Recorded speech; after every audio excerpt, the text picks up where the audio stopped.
Yo, it's your boy T2J with a double J. Saing muna tayo at mag-prepare tayo ng binalot ng ating mga chikiting. Okay, so tinola ulit tayo. Walang isang tinola. Masustansya naman yan, pero ayos lang. Ayan. So, segregate lang natin ang ating mga organic waste dito sa ating pita box. Ayan, diba? Solid na solid yan para hindi tayo uurin. Okay, guys. Huwag niyong ihahalo yung nabubulok sa di nabubulok. Okay. Tapos hugasan agad natin yung pinagamitan para malinis. Diba? Suabing suabe. O yan na. Yung luya, bawang, sibuyas, manok, bay patis, yan, tubig, sili at cubes. Pag kumulo na ng mga 10-15 minutes, lagay yung sayote. Lagay ng itlog. Yan ang mga anak nila. Anak niya yan eh. Yan. Wala tayong siling green na dahon at malunggay. Yan na lang. Pero, syempre, aalisin natin yan. Kasi kapay lalo yun eh. Kakainin natin yan. Yan ang magiging first meal natin ngayon. Breakfast. What's up? Kain tayo. Bago tayo magkatid. So, mustasa.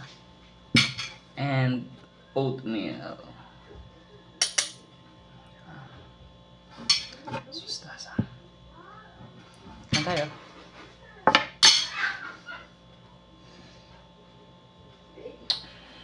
Thank you, Lord.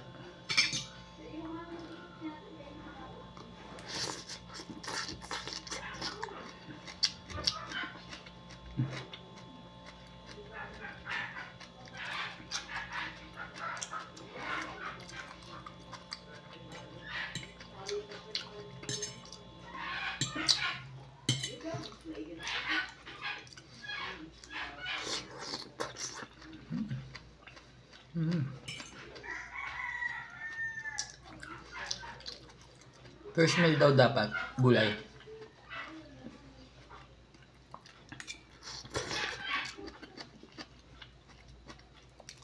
Kasi ito yung magiging shield mo. Magiging panangga mo sa pagkain. Pag natunaw daw ito agad, maraming fiber na magko-coat dun sa pagkain papasok sa'yo.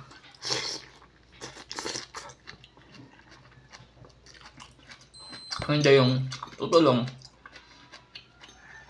mas mapabilis ang pagtunaw. Saka mas smooth yung daloy ng bawal.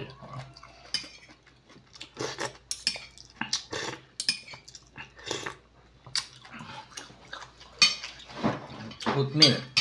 Okay din yan. What a fiber. Sa 11:30 pa kailangan dun sa atin. 11 o'clock na. Yun.